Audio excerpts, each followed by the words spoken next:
They accused the single dad of lying. The accusation hung in the marble lobby like a cold draft, impossible to ignore and impossible to shrug off.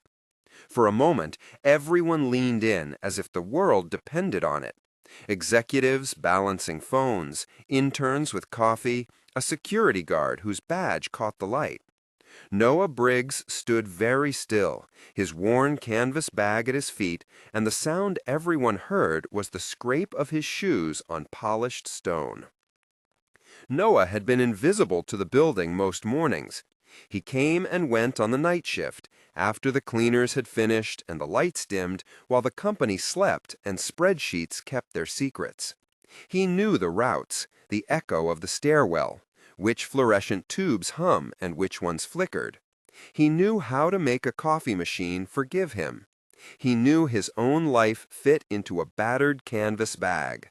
A child's sketchbook with crayon smudges, a small tin of crackers, a roll of Band-Aids folded into a square, a folded hospital slip tucked behind a napkin, and a tiny singed canvas shoe the size of a thimble that he kept because a boy had once walked away from a fire and Noah couldn't let that shoe be only loss.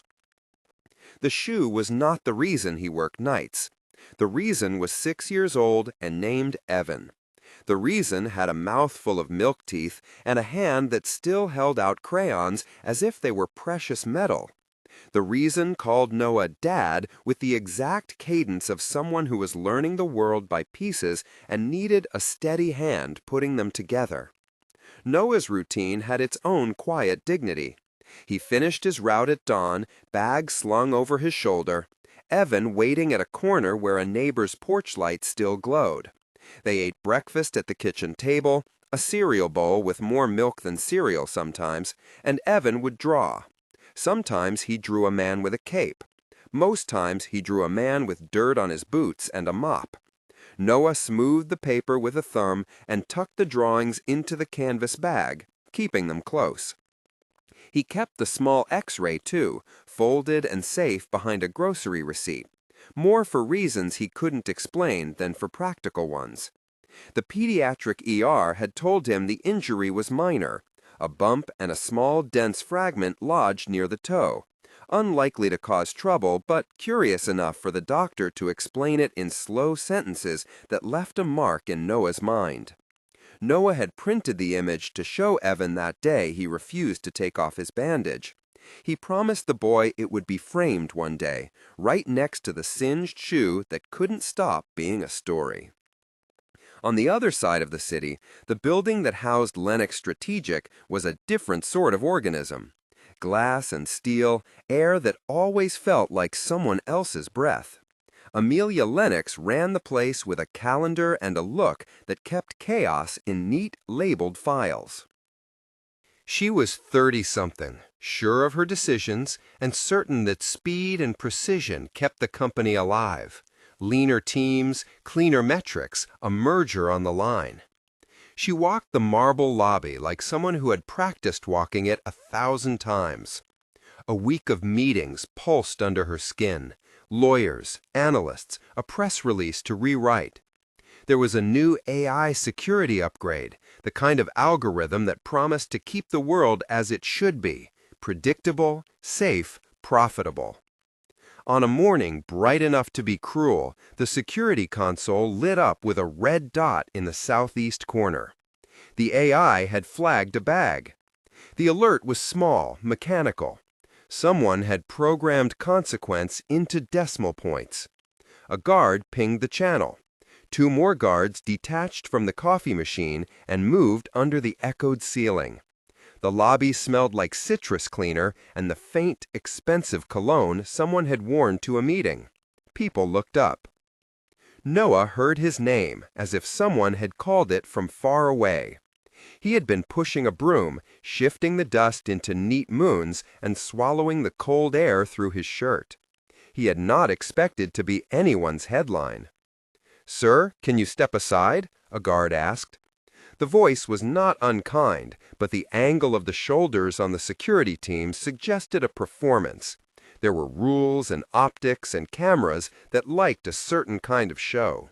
A crowd gathered because crowds like to confirm themselves, through laughter, through whispers, through the low hum of curiosity that made social places into theaters. They told him to open his bag.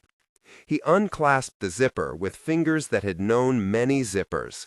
The bag smelled like residual coffee and rubber. Inside were the sketches, the crackers, the wrapped Band-Aids.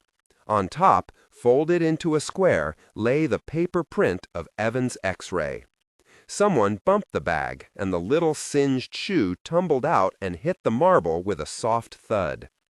"What's this?" a voice asked, Richard Chen's, loud enough to be heard at the second floor.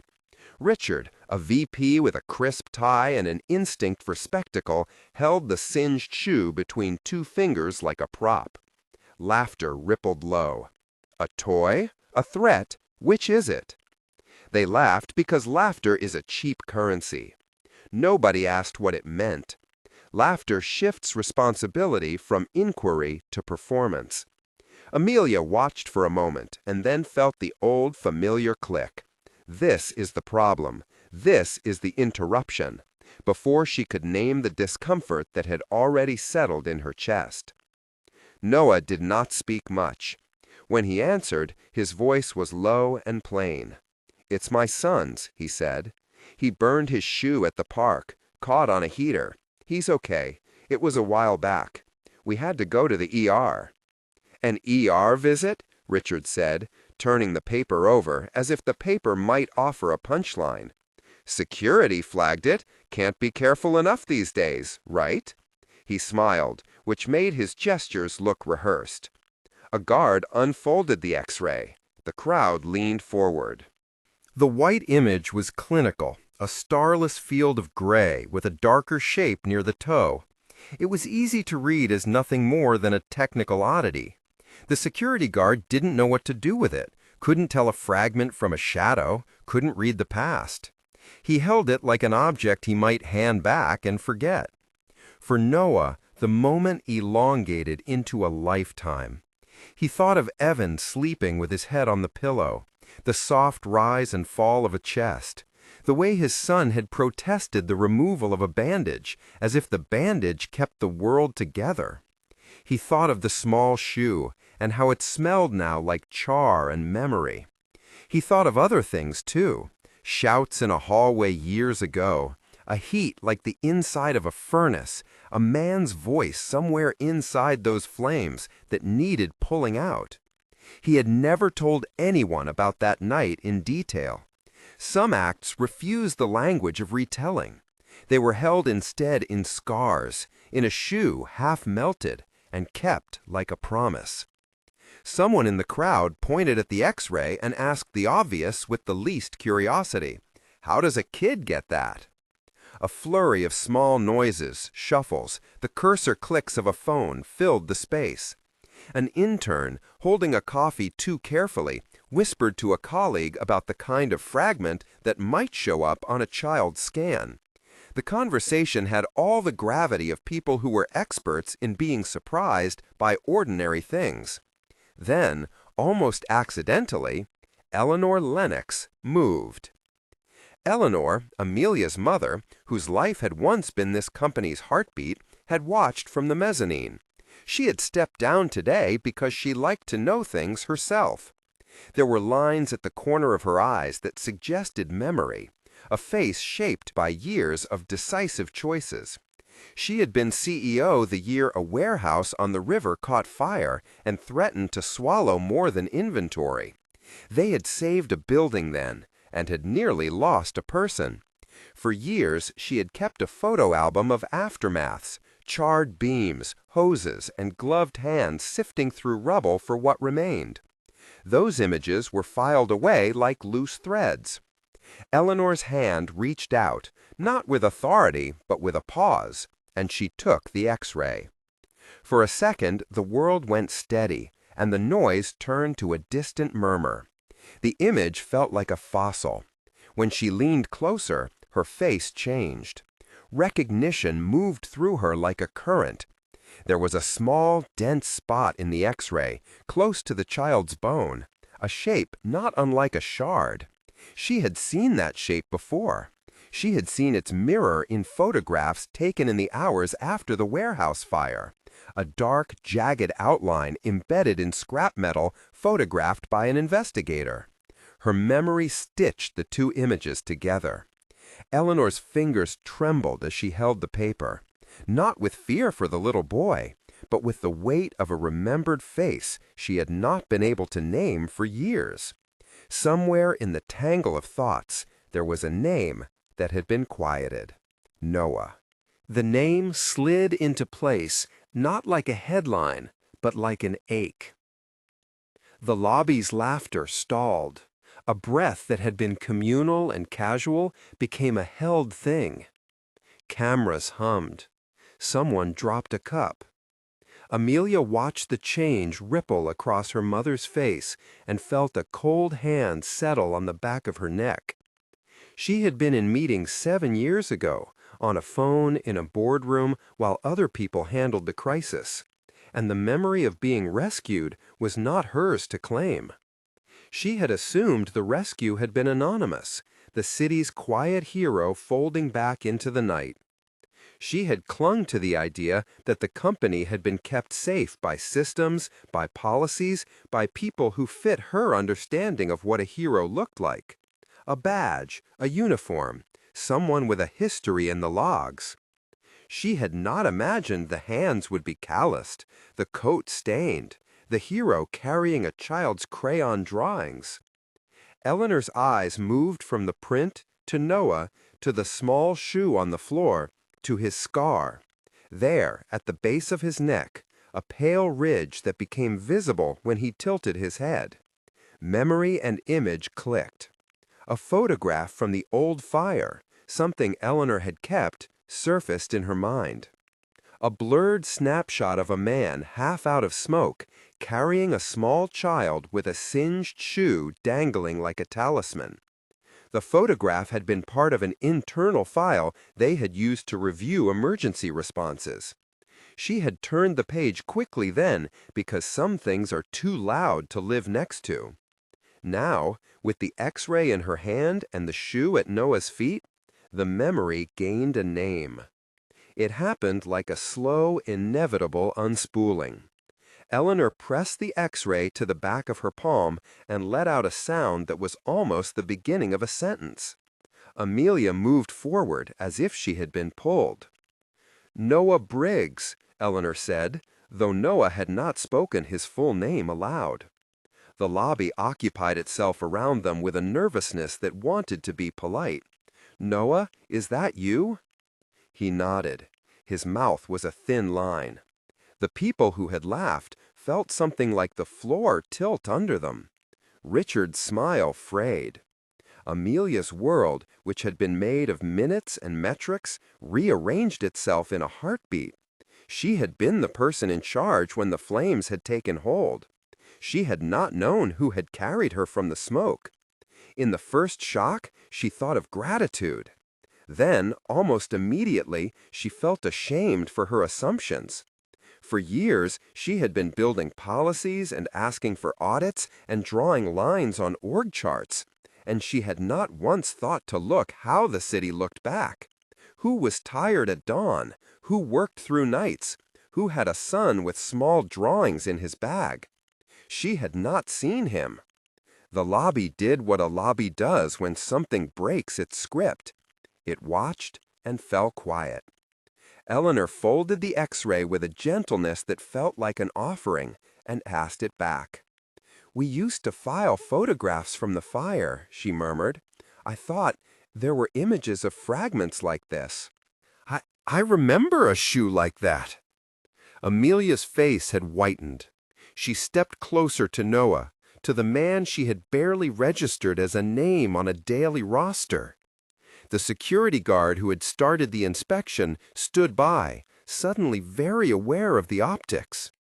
Richard's face had the color of someone who had been caught with a tone-deaf line in a speech. "I'm so sorry," Amelia said, first to Eleanor and then to Noah, and her voice showed a crack that had not been there before. Apologies do not undo moments, but they do open a door. Noah looked at her. He had expected one kind of judgment and had received another, a surprise that might become a reckoning. He said, "It was a long time ago. We don't talk about it much." Eleanor, who had wielded the company's decisions with a certainty that had made people follow, looked older in that second. She turned to the security team. "Document this," she said, with the steadiness of someone who had felt memory jolt her into action. "Hold on to everything. Richard, suspend public comments. We will review." The actions that followed were immediate but not theatrical. The VP who had made a quip found himself shepherded away by HR. It was officially recorded as a suspension pending review. Amelia stepped into the role she was paid to fill, with the added, unwelcome burden of personal accountability. She asked Noah to come upstairs. The request was simple, but it carried weight. It meant crossing a threshold that had always seemed closed to people like him. Noah went. He walked through a half-lit bank of elevators that had once felt to him like cathedral doors. On the ride up, he did not speak, and neither did Amelia. There were words that could not fit into the time between floors. Instead, they rode in silence while the city showed its face through glass. In the conference room, with its neat espresso-stained chairs and polished wood, Amelia faced him as if looking at the answer to a puzzle she had only just realized was incomplete. She had on the armor of the CEO, tailored suit, precise haircut, but the armor does not protect the parts that need seeing. "Tell me," she said, "if you want to." Noah looked at her. He could have told the whole thing. How the warehouse had smelled like old wood and oil, how the heat had been an animal that refused doors, how he had carried a child and heard only a small child's breath. But he kept details tight. He was not looking for a headline. He was looking for a steadier life for Evan. "I was there that night," he said. "There was a fire at the warehouse down by the river. People were trapped. I helped get some out. I didn't," he swallowed. We couldn't take credit." Amelia listened. Her mouth-shaped words she had not known she needed.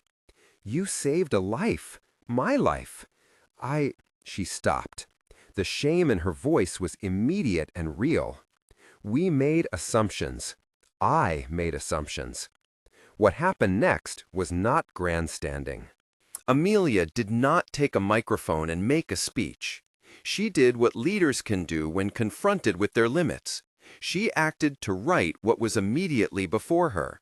She offered Noah a seat in a meeting she was convening that afternoon about safety protocols, not as a show, but as a practical measure.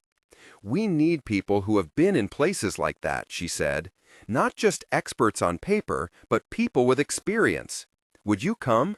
Help us look at our response plan. Help us train our people." Noah hesitated. There were many reasons to be wary. Past kindnesses turned into exploitations, offers that sounded like compassion but were really optics. But the man who could hold a child's hand through a burn also had something else, an eye for the ways people got hurt and how they prevented being. He saw hazard where others saw data. "I'll do it," he said finally, "if it's to keep someone from getting hurt again." It was a small bargain that would expand. The immediate consequences were tidy enough to be plausible. HR placed the VP on suspension pending a review. A safety review was scheduled. Amelia ordered informal interviews with night staff. Eleanor, who had the authority of someone who had seen the company's worst hours, requested that the old archive photographs be brought to the table. The press was kept at bay. Internally, the company called a review of its security AI and the way it treated people who did not fit a certain profile. They began to ask who had been overlooked. Noah's entrance into the upstairs room was quiet in its effect. It was the beginning of a shift that would not be a total solution overnight. It was not a fairy tale promotion followed by immediate transformation. Instead, it was a practical invitation, to be part of a safety task force to consult on policy, to help design drills that included the janitorial team, to lead conversations about human-centered design where the people who saw hazards most often were given voice. He was paid a modest sum for the commitment, fair, not extravagant, and the position came with the authority to advocate for staff who had been invisible.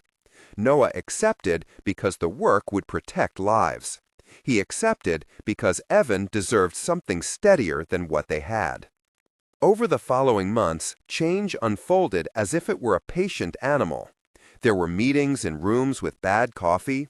There were awkward apologies that smelled of relief more than salvation. There were small rituals. The company set aside a boardroom once a month to hear from frontline contributors: janitors, maintenance staff, security attendants. They called it Silent Heroes. At first, attendance was thin. People kept their distance from anything that smelled like company theater. But slowly, the room filled with stories of a maintenance worker who had noticed a frayed cable before it sparked, of a cleaner who had blocked a hazard that would have caused a fall, of a night janitor who had noticed the smell of burning insulation and called the team. The stories had no applause at their core. They had the practical dignity of work done to prevent harm. Noah's recommendations mattered. He suggested changes to emergency routes that no one on the executive team had ever walked at 2 in the morning with a broom and a flashlight and a tired body. He organized drills that included simulation of smoke and blocked stairwells. He trained teams to recognize hazards before they became headlines. The company began to measure safety differently, not only as compliance, but as a practice that included the people who were present while others slept. Eleanor took a step that surprised some. She reached out to Noah and Evan, bringing a small care package once and then another, not as payment, but as a human gesture. She had been made painfully aware that memory and recognition could arrive late. She began to speak publicly about the duty to see the overlooked. Amelia, who had always measured success in numbers, learned to count attention as a resource. She instituted a simple policy. Any security alert would be handled with a presumption of dignity, not performance. Tokens of recognition were small but sincere. A month when staff could nominate Silent Hero, and a framed certificate that meant something because it came with a paid day off and a seat at the safety table. The company did not become perfect. Old habits tumbled like dominoes, and others refused to fall. People adjusted grudgingly and then with curiosity. Richard found himself in more meetings than he liked. He learned that jokes had consequences. The world refused simple transformation. It required the daily labor of people who were committed to doing better. Noah went to meetings. He taught a course on hazard recognition. He learned to use an acronym that had previously felt like a foreign language. He walked the floors in daylight and in night and showed people where the shadows gathered and how a burned shoe could speak as loudly as a report. One evening, months after the X-ray had frozen a lobby, Amelia stood in a small room with a placard and a line of people. The company had organized a gala to honor silent heroes. Not the kind with limelight, but the kind with gratitude. The room smelled of slow-cooked food and a nervous perfume.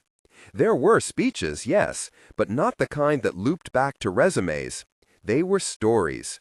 They were proof that small acts make big differences. Noah came with Evan.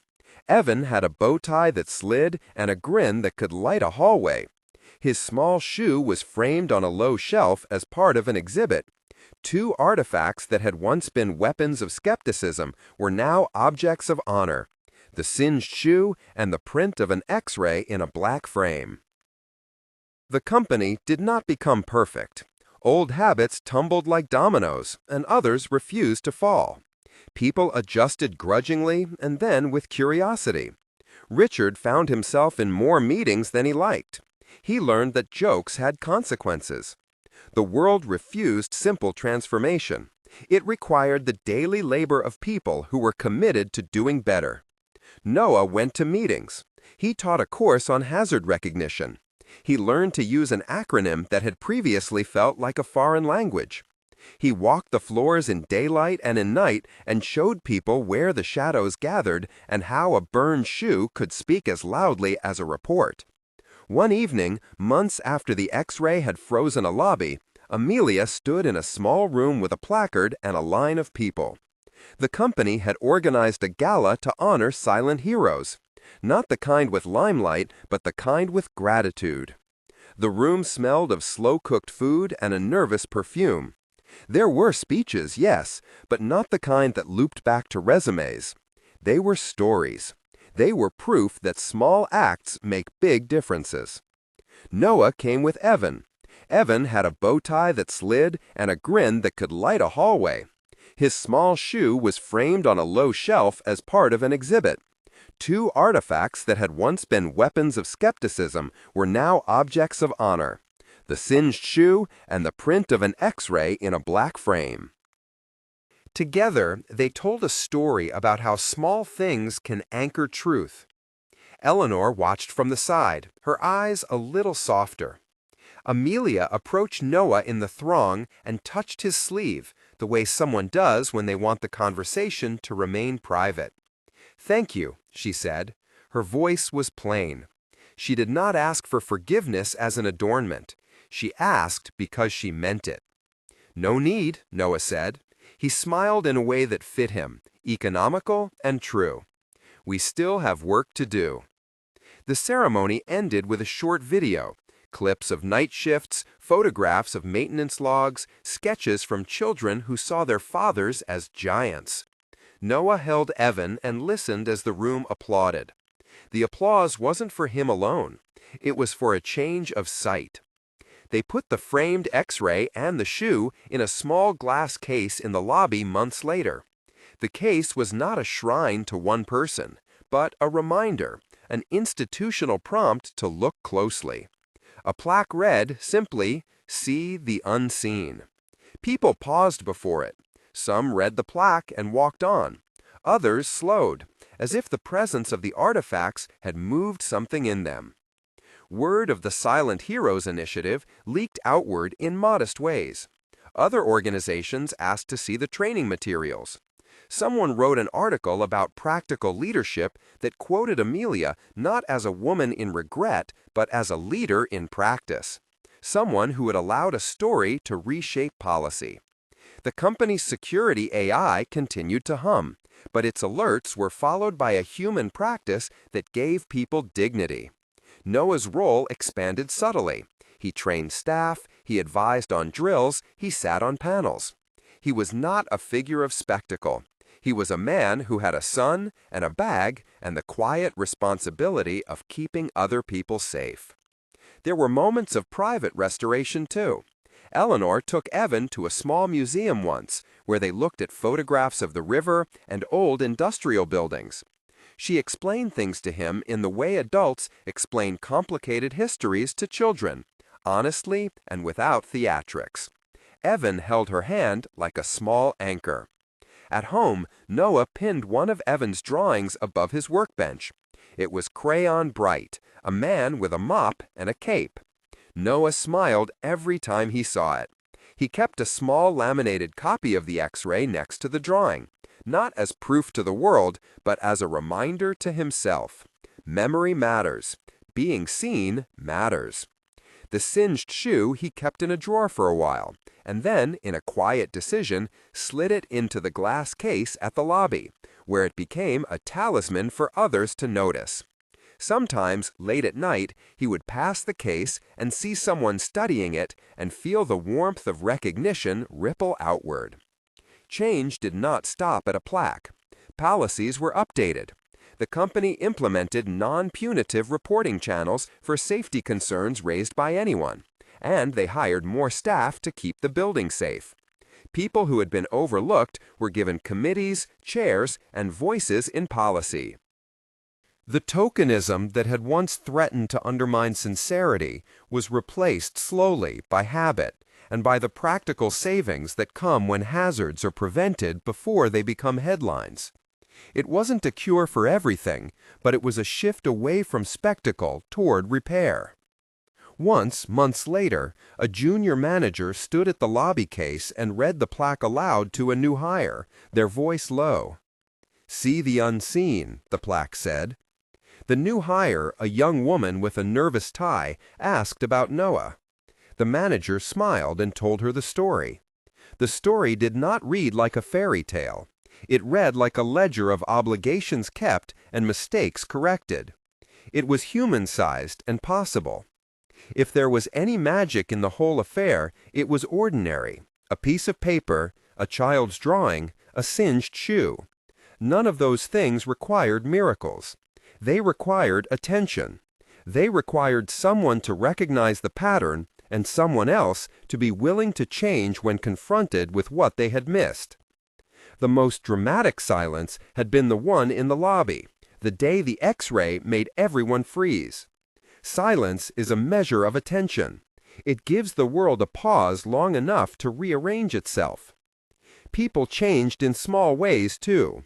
Richard Chen learned to listen before he joked. Amelia learned to step back from the rush of decisions and ask simple questions of the people who kept the building honest. What did you see? What didn't the report say? Eleanor kept a photograph album, not to forget, but to remember where recognition had failed. And sometimes she left the old files open in her office as an invitation to learn. Noah never sought the crowd.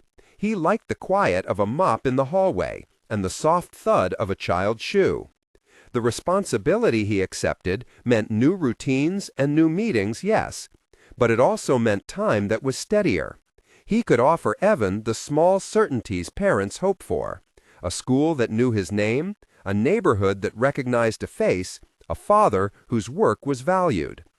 The company changed its name for the program. Silent Heroes became an internal badge and a public commitment to seeing the invisible. The initiative recognized everyday acts that prevented harm and improved the way the company managed risk. It was practical and human. It did not erase the past, it repurposed it. At the gala, Eleanor gave a short speech. She did not dramatize, she simply acknowledged. "We learned that night and every night since that our systems are only as good as the people who live inside them," she said. "Heroes are not always on a stage. Sometimes they arrive in work boots. We owe them our eyes." Noah stood at the back, holding Evan on his hip. When the applause came, it was for a shift that took many hands. He had expected nothing. He had received a modest measure of justice: recognition, work that mattered, and an invitation to shape a company that could do better. The framed X-ray hung beside the shoe in the lobby case for years. People walked by it and sometimes stopped.